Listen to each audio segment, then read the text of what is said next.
Welcome to the Bookshop at the End of the Internet. This podcast is dedicated to helping book lovers discover new authors. Like all the best bookshops, this podcast is filled with all kinds of books and all kinds of authors. So tune in, browse around, find a new author, and discover a new favorite book at the Bookshop at the End of the Internet. I'm Stacey Horan, author, book lover, and host of the Bookshop at the End of the Internet. This is episode number 231. For more information about this or any of our episodes, go to my website, staceyhoran.com. If you enjoy the podcast, leave us a review, like us on social media, and share us with your friends, family, and fellow readers.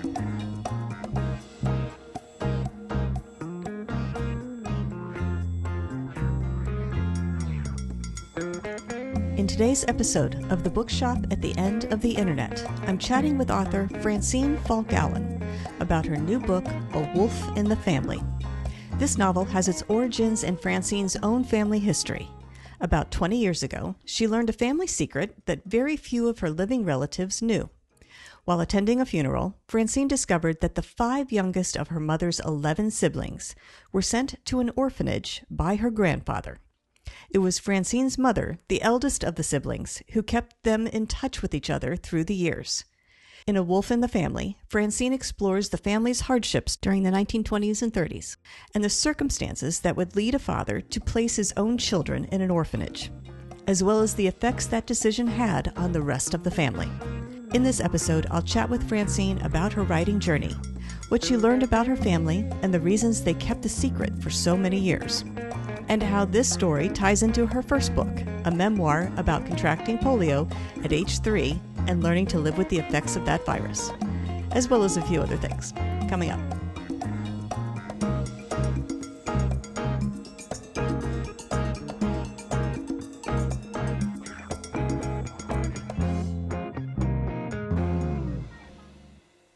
Francine Falk-Allen, I want to thank you very much for joining me today on the podcast. Well, hi, Stacey. Nice to be here. I thought what we could do today is start by talking about your new book, A Wolff in the Family. If you don't mind, tell us a little bit about this book and what inspired you to write it. This book is based on some family history that I learned about 20 years ago, which was a big surprise to me because I thought I pretty much knew everything about my mother's family. And she was the eldest of 12 children. But I went to a memorial service long after my mother had died for one of her brothers. There were 12 kids in the family at the time. And so I'm sitting across from my Aunt Dorothy, and we're just having egg salad sandwiches like you do at after memorial services. And she just offhandedly said, well, when we were in the orphanage, and then she went on to speak about something slightly, not related to that. And I said, wait a minute, Aunt Dorothy, what are you talking about? What orphanage? So then she told me the story just briefly in 2 or 3 sentences. And I was astounded that my mother had never told me that her 5 youngest siblings had been put into an orphanage by my grandfather at one point. And there were reasons that this happened. And I started pulling the information out of other family members and thought at the time I had been working on my first 2 books, and I thought one of these days I'm going to write this story. And I decided that it had to be a fiction because I only had bits and pieces, but I did research census records and all whatever I could find, newspaper records, and pulled out as many facts as I could, and then put together a fiction about this story. So that's how it originated. Let's talk about the research you had to do for this. I imagine there was some genealogy research you did, A, and then B, research into, say, time and place, setting, that sort of thing. But let's go back to your dive into your family, that part of the research. Did you find that easy enough to do? Where did you go to look for this information? And did the rest of your family know about it? Were they a source for you? My sister, who was from a previous marriage and was 19 years older than me, didn't know about this either, which really surprised me Oh. because my mother and my sister were actually closer than I was to my mother, and I thought certainly she would have known, and she didn't. And so I thought, my gosh, who knows? So I had the opportunity to speak to an aunt who was the second oldest in the family, and she told me other things. I actually didn't know about the orphanage at that time, thinking back. She told me some other things about the family. So I just talked to whoever would talk about it, and some people would say, well, I'll get back to you, and they wouldn't. But I wasn't really close to my cousins, and they were the ones whose parents might have told them things. And recently, I have learned that a lot of my cousins didn't know anything about this. So it seems to be something that some of the family spoke about, some of the siblings that were in the orphanage, actually, and some of them did not. I did get a letter from an aunt who, because I asked her about it, I wrote and asked her about it, and she told me things that sounded like maybe her memory wasn't completely clear, but those were other tidbits. So I didn't get a lot from the family, but I pulled together everything I could. Another aunt told me that one of my uncles had told her some other things. So I pulled those things in because they did seem to be factual. So it was bits and pieces with regard to the family. But the family was not a huge resource. I pulled as much as I could from them. My sister knew a little bit, but she didn't know anything about the orphanage or why the children had been put there. Well, let's go back to the beginning then. Let's introduce everyone to Frank and Naomi Wolff because it sounds like that's where this particular story starts. Right. So I did know my grandfather. He lived down the street from me for a few years before he died. And I found him to be aloof and not particularly affectionate. And I have one story at the end of the book that illustrates that he had a vindictive personality about a rather minor event that happened between him and my mother. My mother was quite devoted to him. She was the eldest daughter, and I imagine she was daddy's little girl, from the beginning. And I never knew my grandmother, my real grandmother. I thought that the woman that lived with my grandfather, who was his wife when I knew them down the street as a child, was my real grandmother, and asked my mother about that when I was about 10 or 11. And then she told me, no, she's not your real grandmother. Your real grandmother died when you were 2. And so I never got to really meet her. So I had to make up her personality entirely. But knowing some of the things that she went through and being a woman who's been married once before and now in a much better marriage and has had a number of boyfriends that were difficult, I felt like I knew what it was like, and I knew that the kinds of conversations they must have had while he was away on the railroad all the time. He was a railroad engineer, first a fireman and then an engineer. He was gone all the time, and she was home popping out babies, one after another, almost one a year. It must have been incredibly difficult. And I've recently heard from another cousin that her father, one of my uncles, told her that it was really difficult for his mother, that she was working hard all the time with all these children, just cooking and cleaning and trying to make ends meet, trying to manage the money that my grandfather doled out. So those are the things I know about them for sure. And it wasn't really difficult to create what the dynamic must have been between them. Let's talk a little bit about setting, time and place for this story because it obviously has a big impact on what happened and the characters themselves. So set the scene for us, if you will. Most of it takes place in Ogden, Utah, because my grandfather was stationed there with the railroad. Previous to that, they had lived in Kansas, and each of their parents, each of Naomi and Frank's, now you have to know that their last name was really not Wolff. I was looking for a Germanic name that started with W because the real name was a Germanic name that started with W. But as it turns out, Wolff was perfect. It was a perfect last name. So they had lived in Kansas, and one of their Frank's parents had a farm in Missouri, and Naomi's family had a farm in Kansas. So they were farm kids growing up. And I'm guessing that when he started working for the railroad and they began living in towns, that it improved the quality of Naomi's life physically in some ways. In Ogden, I believe they had indoor plumbing, and they hadn't had that previously when they lived in Salina, Kansas. So it was a rural atmosphere, and Ogden was a big city for them. And Ogden was in the 1920s and 30s, it was a thriving area, and the railroad had changed the United States incredibly and brought so much commerce and many people out to the west. And Ogden was one of the centers. So they were enjoying being able to shop at a grocery store instead of only having produce from the farm. And I looked up lots of information about Ogden and the other places that they were living.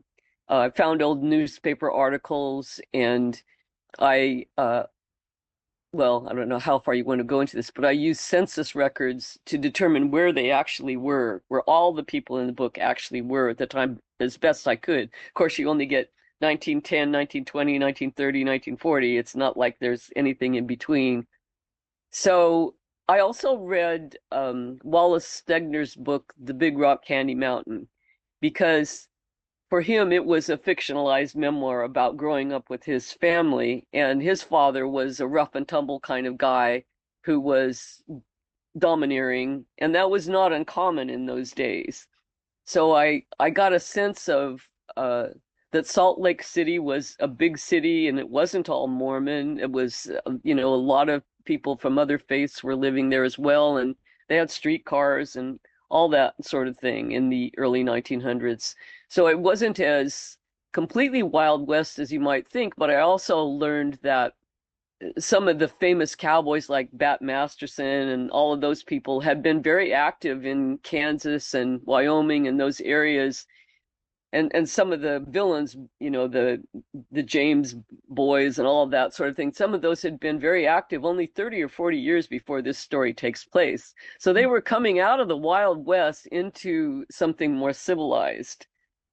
So those are the things that I found out when I was working on the story. Interesting. Okay. And so the picture you paint then in the book is about a marriage, but the couple spend most of their time apart. And Naomi is left much on her own, raising this large family. Correct. Yeah.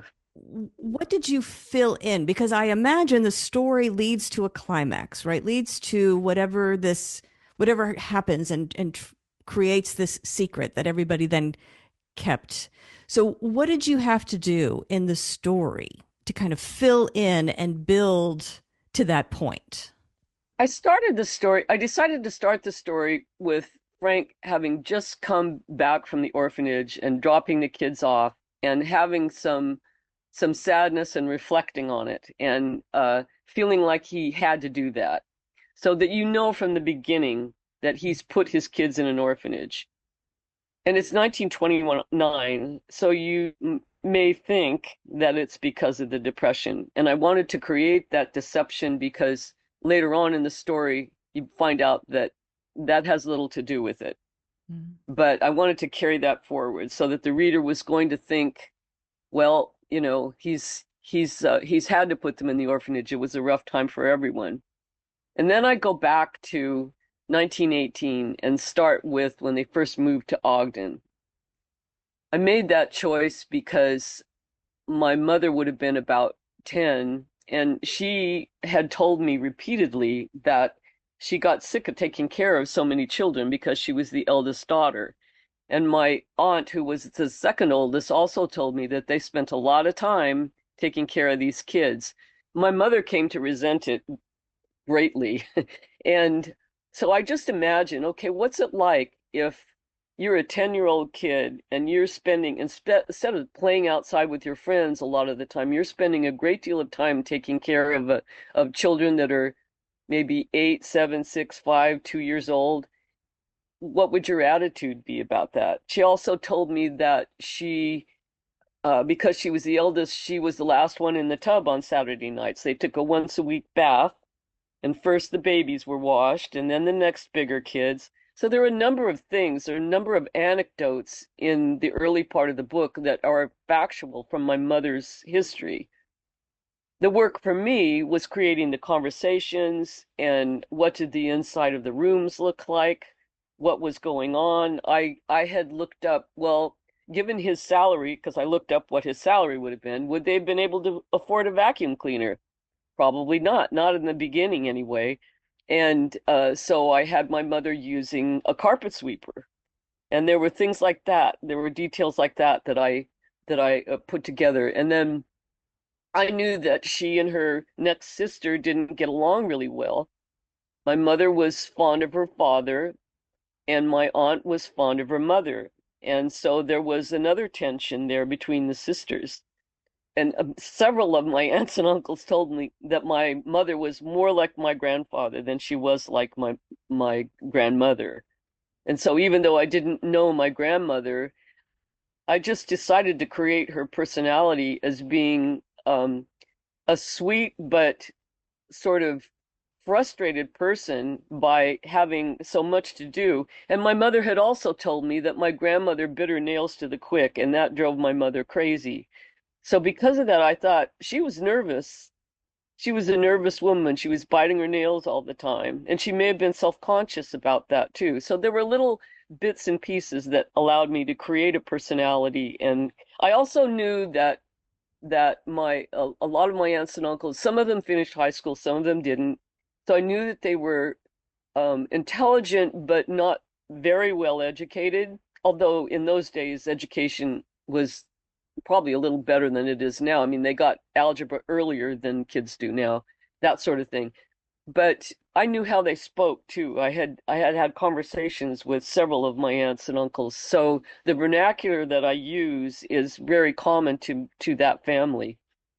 So I had some clues and I filled in the blanks basically. Yeah. And it seems a, a miracle, actually, that a family so large was able to keep their secret for so long. They were ashamed. Not all of them, but some of them were very ashamed. They were ashamed of what had happened to lead up to the orphanage incident, and they were ashamed because of what happened afterwards, because there were more repercussions after the orphanage. Things changed again, and they all were able to eventually stay in touch with each other, but nobody talked about it. I mean, just a couple of the aunts, like for instance, my aunt Dorothy, evidently was very open about it, so her children must have known. But because we weren't all in close contact all the time, people weren't talking about those days with each other. And my mother was very ashamed of her mother and also ashamed of what her father had done. I'm convinced of that because I knew her, and she was very judgmental and moralistic. And this entire family was a Christian family, and I think that some of the moral repercussions and I don't know the events were just stunning to them, and they didn't want people to know that they had that in their family history. I think this wasn't uncommon in those days. I've spoken with a lot of people since then who have said, I just found out that my grandfather had another family we didn't know about, that Mm. sort of thing. So if you go back a ways, there was so much stigma about any type of abnormality in your family that it's not uncommon for people to keep its secrets back in those days. And this is nearly 100 years ago. Well, and I'm curious, and without giving any spoilers, to the extent you can share any information with us, you said the siblings kept in touch. Were they reunited at any particular stage? In some respects, yes, because my mother was the first to move out of Utah. And when she became an adult, she moved to Los Angeles and married a man that she had met in Ogden. And one by one, most of the siblings came down to live with her to establish themselves in California as well. So most of them ended up in Southern California, and there were two that were in, well, actually, there was one that stayed in Wyoming and one that was there for a while and then moved to Los Angeles. And there was one that moved to Illinois, and then there was another who lived in Los Angeles for a while and then moved to Florida. And he was on the outs with several of the family members, and he was kind of shunned by some of the family. But my mother had him on her Christmas card list. I found this not too long ago, and she had him in her address book, and she sent Christmas cards to all of her brothers and sisters every single year. So she did keep in touch with them, even though she had judgments about a lot of them. It was sort of like, well, I can't stop being in touch with them. They're my brothers and sisters. So it's funny. I mean, they were able to like put it aside and talk about superficial things, I guess. Hmm. It sounds like your mother actually played an important role then in keeping them in communication, if not in the same locale, at least in communication. If she hadn't been as diligent about that, do you think they would have? Do you think other I people would think have some of stepped them up? would have stayed in touch. Yeah, I think some of them would have stayed in touch. One of my cousins told me recently that her father didn't keep in touch with the brother in Florida at all, and they were twins. So that's a pretty big deal. And I don't know, she was the big sister. They all considered her their big sister. So they went to her, when they needed help, apparently. And my sister told me that, and my sister, of course, lived in Los Angeles with my mother originally. And she told me that my mother really just hated it that everybody came and stayed with her all the time because she'd been taking care of them all of her life. And Right. now they show up in LA as adults and want to stay with her until they get themselves established. And she's cooking for them again. And she had a part-time job too, and was trying to raise a couple kids. I also think it's interesting that this is not what you asked, but I think it's interesting that most of my aunts and uncles did not have big families. I mean, I think the biggest was four children after having grown up in a family with, you know, my grandmother bore 14 children in that family, and a couple of them were stillbirths. So after growing up in a big family like that, they all apparently figured out how to avoid that. Well, now that your family knows about this secret, the extended family, the cousins, the the children of the people who were originally involved, what are their reactions? What's the impact on your family having now sort of outed this situation? Right. I'm not in close touch with most of them, and some of my cousins have already died because I'm 77 and some of them were older than me.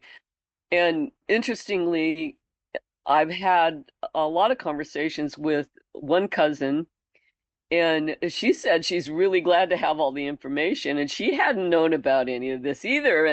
And she said that her father never talked about his parents, and particularly his mother, who was the person that everyone thought caused all the scandals, which I think is sort of a left-handed way of looking at it. I think my grandmother made decisions that were predictable. But anyway, and then I have another cousin whose wife read the book and she hasn't gotten back to me, but she really liked the story. And they know that it's not 100% true, it's based on facts, but not everybody has gotten in touch with me. And the cousin that has been in touch said she bought several of the books and gave them to people, and another cousin told me he bought it. I mean, they all want to read it, but Right, whether right. they're going to be happy about it, I don't know. One of my aunts in her eulogy had whoever wrote it had said that they were in the orphanage because of financial difficulty, which really wasn't true. So I know that that's the way she wanted it presented. I was in an orphanage at one point, and it was because my dad didn't have money to take care of us, and that just wasn't true. So she wanted that to be the story that was put out there. So I don't know. I don't know what the rest of the cousins are going to say. I keep hoping to hear from them, and I figured the all the characters in the book are dead except me. So, they can't sue me if they don't like it. And it's mostly true. So we'll Right, see. We'll see if right. I hear from more of them. And that leads me to, I guess, my next question, because I was going to say this isn't your first book. It's your first, it's a foray into fiction, but you've got Yes, two other books out, right. and you are mentioned in this book, A Wolf in the Family. But as we mentioned before we started recording, this book, your third book, in some ways is sort of a prequel to your first book that came out. You want to tell us a little bit about that? Sure. This book ends with me. Well, I won't tell you everything that it ends with, but I do come in at the very end in a epilogue. That's what it is. I had to think. I almost called it a eulogy, but no, no, it's the epilogue. So in the epilogue, I come in at the end, and that segment is my direct recollection. So it's like memoir. The rest of the book is not memoir because I wasn't there for it. But yes, I'm like 9 years old at that point.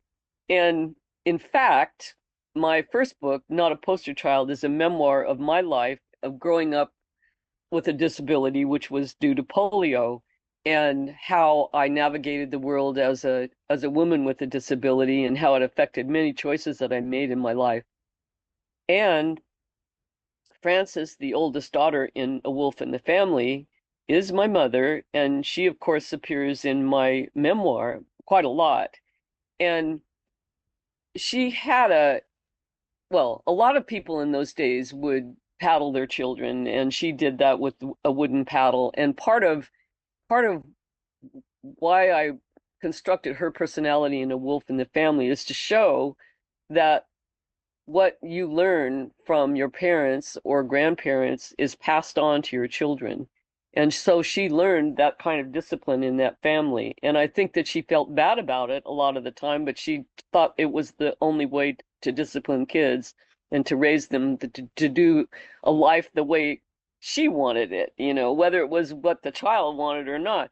So there's a very strong segue because you read about Frances in this book and you find out, all what her childhood was like and the choices that she made. And then if you after that read Not a Poster Child, you'll see how she carried what she learned into my life directly. I think it's kind of a good segue, and the writing is similar because I wrote a lot of scenes and dialogue in my memoir. That's where I learned to write scenes and dialogue with the coaching of a really good editor. She said, "You're telling the story. Now show us what happened. Bring the people in." I said, "Well, I don't remember every single conversation, and this is a memoir. I want to be truthful." And she said, "But you remember what was said. You remember how you felt. You remember the scenes where the conversations took place. So just make them colorful." And I watch a lot of movies, so I thought, okay, I can do this. And I brought that to the novel as well.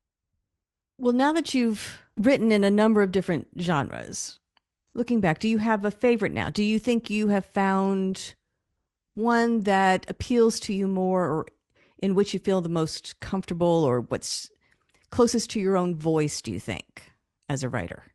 Well, I think memoir for me is the easiest to write because I'm open. I'm an open kind of person, and I'm reflective as well of what kinds of events have affected my personality and that sort of thing. But it was, in fact, more fun to write the novel Hmm. because I had been confronted. I thought, I don't know how to make things up. I'm so darned honest that it's really hard for me to do any, to create something that didn't actually happen. But it was really fun actually putting it together and making a fiction out of the bones that I had of a story. So I would guess, I don't know, I think that's hard. That's a hard question. It was more fun to write the novel. It was easier to write the memoir. Yeah. And I enjoyed writing both of them. I enjoyed writing the self-help book too, No Spring Chicken, which was because I felt like it was valuable information to share with people. So I know so much about dealing with the world when your body is um, presenting challenges that you may not have had before. And I thought this would be helpful for people that are aging. And so I felt like I was doing valuable work there. So that was rewarding as well. I just like to write. Well, what do you have? Are you working on anything now? Do you have works in progress? Are there books that you have planned? I do not have a book planned because I am moving towards 80 years old. I feel like, I mean, it would take a couple, 2 or 3 years to write another book, and then you have to either prostrate yourself to a traditional publisher or pay to have a hybrid do it, which is what I've done in the past because they vet their work and they only will publish, She Writes Press will only publish really good books. They have to be well written. So the time involved has me promoting a book when I'm in my early 80s, and that's not the vision I had for my life because the promoting and marketing part is not easy. So what I've decided to do, I mean, it's, most writers are basically introverts, even if we're friendly. So, looking for places to promote your work is not high on our list of available traits. So, what I'm going to do is start writing short stories about a grandmother on my paternal side, my great great great grandmother, because she has quite a story. So I'm going to start writing short stories, and I feel like I need to take some classes in it because I mean, I'm long-winded, obviously, so writing a book seems like a normal thing to do, but making a whole beginning, climax, and ending happen in a short period of time will be challenging for me. So I'm going to take some courses in that and start writing stories about my great great great grandmother on my dad's side. Interesting. Okay. Well, we will look forward to that. So in the meantime, while people are waiting for your next exciting project, where can people go to find more information about you and your books? I have a website. It's FrancineFalk-Allen.com, and that's FrancineFalk-Allen.com. And that has all my books on it. And I do blog there some of the time. I haven't had time to do it since I've been promoting this book, but I do blog there some different topics. And then the books are sold any place you can get a book. I particularly like our local bookstore, Book Passage, and they have two locations, one in Marin County and one in San Francisco. But any independent bookstore can order them. They're distributed by Simon and Schuster, so they're easy to obtain. And of course, Amazon, Barnes and Noble, Bookshop is a great place to order books because they funnel the income to independent bookstores, and you can have your closest independent bookstore order the book that way, or you can have them mail it to you. So it's pretty available. Good. Well, Francine, I want to thank you very much for joining me today on the podcast, and I want to wish you luck with A Wolff in the Family. And we will keep our fingers crossed for the series of short stories. Look for that in the not too distant future, we hope. So congratulations on everything you've accomplished so far, and best of luck with the rest of your writing journey. Thank you so much, Stacy. It's been great talking with you. Thanks for the opportunity. The Bookshop at the End of the Internet is a podcast dedicated to helping book lovers discover new authors. Like any good bookshop, this podcast features a wide variety of books by the equally varied and interesting authors who felt compelled to write them. This podcast gives you a chance to meet these wonderful writers and discover your next must-read book. Listen to the authors describe their books and tell you their stories in their own words. My interviews feature books from all genres and authors from all walks of life, including those who are indie published as well as those published by small presses and large publishing houses.